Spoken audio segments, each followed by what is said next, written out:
For over a century, we have been told the same story. The Great Pyramid was built with copper tools, wooden sleds, and raw manpower. That story sounds reasonable until you actually measure what was built. The structure contains over 2.3 million stone blocks, many weighing several tons, fitted together so tightly you cannot slide a piece of paper between them, and aligned to true north with an error of just 3 arc minutes. The precision is too exact. The engineering does not work. The timeline mathematically falls apart.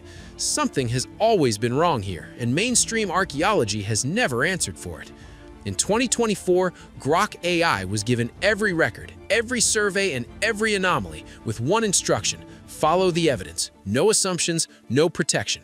What it found should never have been made public. The monument that should not exist. The Great Pyramid contains 2.3 million stone blocks, each weighing between 2 and 15 tons, fitted together so tightly you cannot slide a piece of paper between them. It stands 481 feet tall, and for nearly 4,000 years, nothing built by human hands stood taller. Nothing beat it, until a cathedral spire in England in 1311 AD. A structure put together with copper tools and wooden sleds held the world height record for 4,000 years. Archaeologists say pharaohs built it around 2560 BCE. Workers cut the stones, dragged them on sleds, and stacked them using ramps and ropes. Ancient records mention construction crews. Tool marks appear on the stones. Worker villages were found nearby. The story sounds reasonable until you measure what was actually built. The precision in this structure is not something copper tools and wooden frames can produce. That level of accuracy exceeds what modern construction crews achieve today using laser equipment and computer-guided machinery. The mathematics hidden inside its dimensions reflect knowledge that no civilization would officially discover for thousands of years after this pyramid was supposedly finished.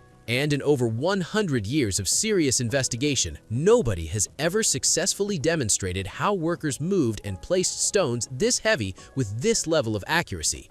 Not once. Every researcher who raised these points was labeled fringe and pushed aside. But dismissing a question is not the same as answering it, and these questions have never been answered. What makes this worse is a document that has been sitting in plain sight since 1858. The inventory stela is an ancient Egyptian inscription, meaning it was written by Egyptians themselves in their own time. It states that the Sphinx was already old and already standing on the Giza Plateau before Khufu ever began building his pyramid. That directly contradicts the official timeline, which places Khufu as the man who ordered the Sphinx built. Egyptologists have known about this inscription for over 150 years and have never given a straight explanation for the contradiction. They simply move past it. The conflict of interest behind the official story is just as troubling. Mark Leonard is the archaeologist whose mapping project became the foundation of how mainstream scholars date the pyramids. His conclusions shaped everything that followed. But when Leonard first began his career, his research was funded by the Edgar Cayce Foundation, an organization built around one belief that a lost advanced civilization, not Egyptian pharaohs, constructed the pyramids. The man who later became the primary academic defender of the conventional story started his career on the payroll of people who believed the opposite. That has never been publicly explained. So in 2024, for the first time, something with no funding, no career, and no story to protect was pointed at all of this evidence. Grok, the AI built by Elon Musk's team, was given everything: archaeological records, engineering data, geological surveys, astronomical alignments, and construction anomalies. It was given one instruction: look at everything, protect nothing. What it found did not just challenge the official explanation, it took it apart completely. But to understand what Grok found, you have to start where Grok started, not with theories, not with alternative history, but with something far more disturbing: the raw numbers. The precision that breaks the timeline. The first number Grok produced stopped everything. The Great Pyramid is aligned to true north with an error of only 3 arc minutes. That is the level of accuracy that modern surveyors achieve using GPS satellites, laser equipment, and weeks of careful astronomical observation. Ancient Egypt had none of that, and somehow they were more accurate than we are today. But Grok did not stop at being impressed. It asked the question nobody in mainstream archaeology had seriously confronted: what was this precision actually for? Every ancient method proposed for achieving this alignment, including circumpolar star observation, shadow tracking, and stellar mapping, was analyzed. Grok found that while these methods could theoretically work, each one would require a level of astronomical knowledge and mathematical calculation that Bronze Age Egypt is not documented to have possessed. The methods do not fit the civilization. The precision does not fit the tools. And then Grok found something that is genuinely hard to process.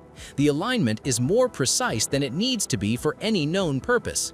Religious structures aligned to cardinal directions do not need 3 arc-minute accuracy. Navigation does not need it. Ceremony does not need it. There is no functional reason for this level of precision to exist. None. Which means the builders were not meeting a requirement. They were demonstrating something. They were leaving a message specifically for whoever in the future would be advanced enough to measure it and understand what it meant. The base of the pyramid tells the same story. It is leveled to within 2.1 centimeters across a distance of 230 meters. Modern construction standards for large buildings allow deviations of up to 0.1%. The Great Pyramid sits at 0.009% deviation. It is 10 times more precise than what we build today, with laser levels and computer calibration, achieved supposedly by workers using wooden squares and water channels. Grok calculated the probability of reaching this precision accidentally through trial and error with primitive tools, and concluded it was statistically improbable, in a way that demands a real explanation. Now consider what the mainstream analysis never mentioned. The 4 faces of the pyramid are not flat. Each face curves very slightly inward by approximately 3.7 inches at its center. This concavity cannot be seen from the ground at all. It only becomes visible from the air and only on 2 specific days each year, the spring and autumn equinoxes, when sunlight hits the faces at the exact angle needed to cast a shadow that splits each face down the middle. On those 2 days, the pyramid does not look like it has 4 sides. It looks like it has 8. Something only visible from the sky twice a year, deliberately built into a structure that was supposedly just a tomb.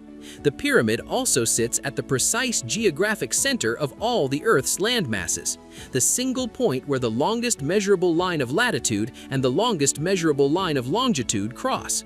Placing it there accidentally is statistically impossible. Placing it there intentionally would require a complete map of the entire Earth, including every ocean, at a time when no such map existed. And the north alignment carries one final detail that makes everything darker. True north is not fixed. Earth's axis wobbles slowly over thousands of years, and true north drifts with it.